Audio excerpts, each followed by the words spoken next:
Club Mayak, the start of the evening is always painted with possibility. The primping points to the freedom of these men to belong, to be who they want to be.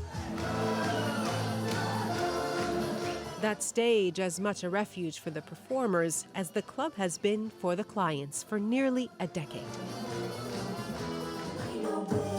This is the resort town of Sochi, host of the Olympics this year and a long-time gay getaway. It's why the owner moved here from Moscow. We don't have another city this small anywhere in Russia that has a gay club. We used to have 3. They used to joke saying Sochi has 1 McDonald's and 3 gay clubs. As Russian cities go, Sochi then is an exception, or so it seems.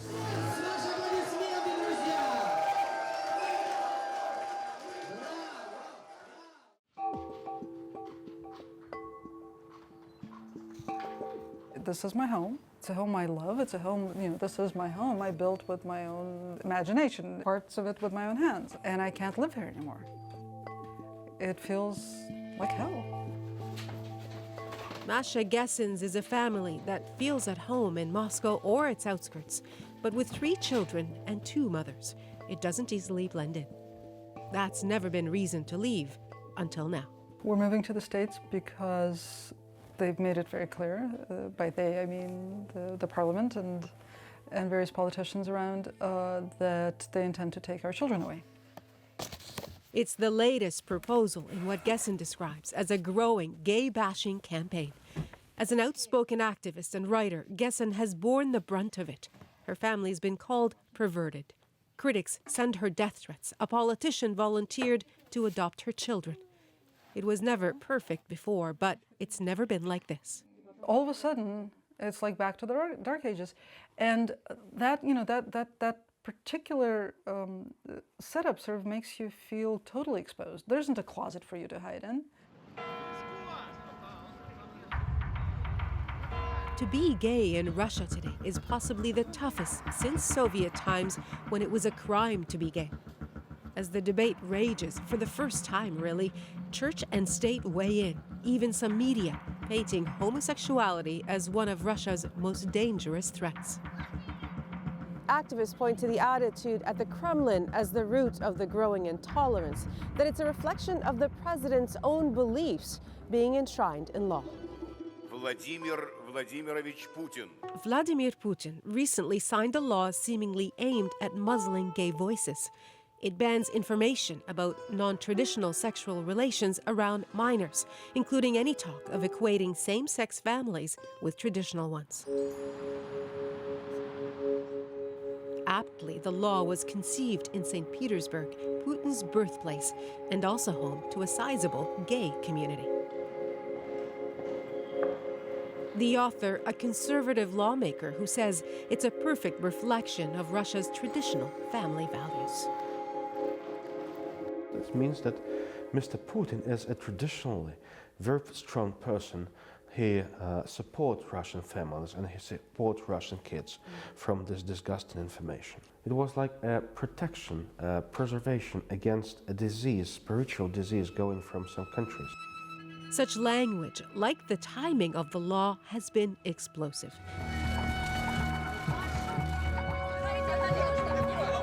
On the eve of the Olympics, it drew wide condemnation, including from Canada's government. Activists clamored for a boycott. Many Russian gays believe the law is also stoking homophobic hostility at home, even encouraging violence.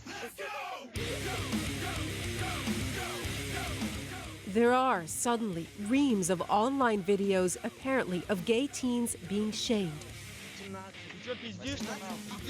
beaten, and in this one, even made to drink urine by vigilantes who say they're hunting pedophiles. Hard to verify, but in this one, a youth lured into meeting another of the same age is ambushed by a gang.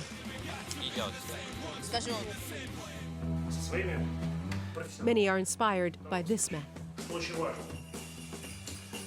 a notorious Russian ultranationalist who started a group called Occupy Pedophilia. We found him through Russian social media and reached him in Thailand, on the run from unrelated charges of extremism. And I can show him to very many people light lynch. I don't know how to say lynch without finish. Most of what he said is unairable. He did say if he found out his son was gay, he would kill him. He was eventually found and arrested in Cuba.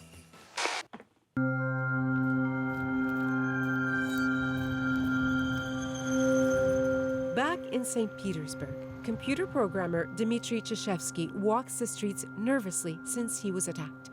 He's certain it was motivated by homophobia. He was no gay activist, but he's been outspoken since. And they were standing right here? Yes, I was right here and I was inside. The office belongs to a gay community center. One of the masked assailants, armed with a pellet gun, shot Cheshevsky in the eye. So when they shoot me, I started to hide.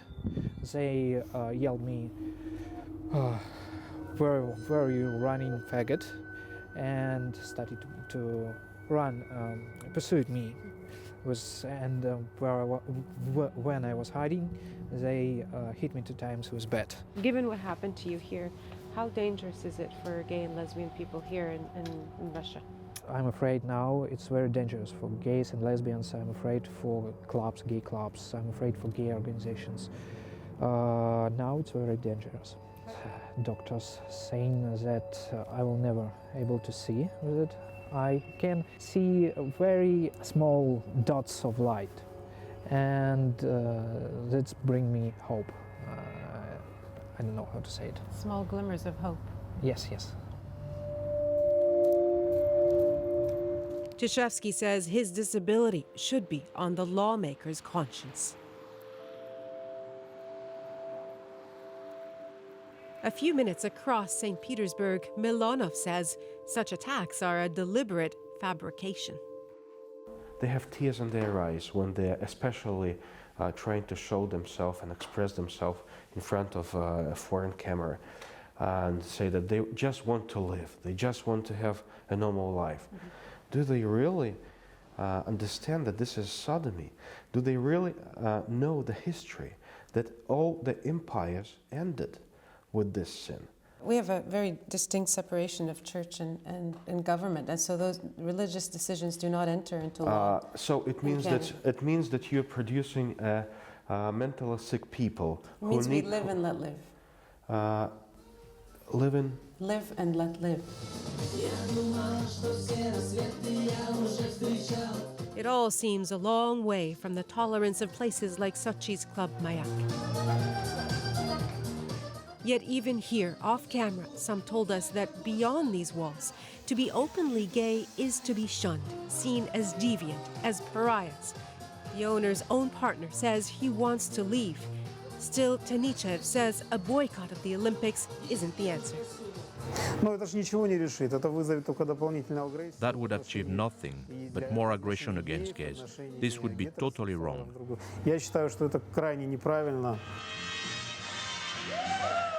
Konstantin Yablotsky agrees. He came out just after winning gold in a 2010 gay competition. He believes hosting the Olympics may actually prove powerful in shaping Russian perceptions. Because when Olympic champion says that it's okay to be gay, you can be successful, you can do sports, you can win medal, we are not marginal society or sodomite society. Because I believe that games change the world. His group of activists still ask the International Olympic Committee to investigate the new law, whether it contravenes the Olympic Charter. Support has come from around the world, from athletes to activists to the U.S. president. The IOC, though, says it has Putin's assurances there will be no discrimination. He has repeatedly said as much. Here again, after an Olympics volunteer asked whether the rainbow-colored uniforms would break his anti-propaganda law. We don't detain people on the street. We don't hold anyone responsible for those relations. Unlike a lot of other countries in the world, you can feel free in your relationships, but leave children in peace. The very next day, a protester who unfurled a rainbow flag during the Olympic torch relay was tackled and detained.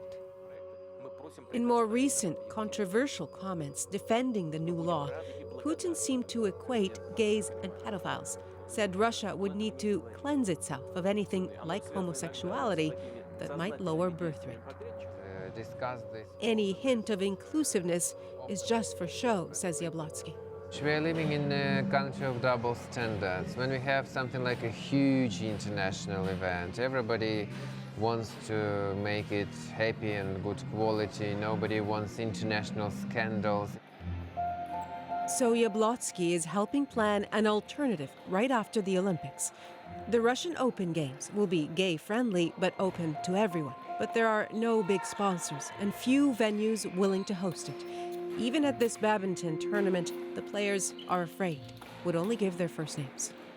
The message is that it's okay to be gay. We want to change Russians' attitude to LGBT community. They're also hoping to meet with Putin. Gessen has other ideas. What I think we need is not an athletic boycott of the Olympics. What we need is a political boycott of Vladimir Putin. We need to see him alone in the box during the Olympic Games. It needs to be communicated to Russia that it is a pariah for doing what it does. What we're fleeing is not homophobia. What we're fleeing is a Kremlin-organized campaign. I don't plan to come home.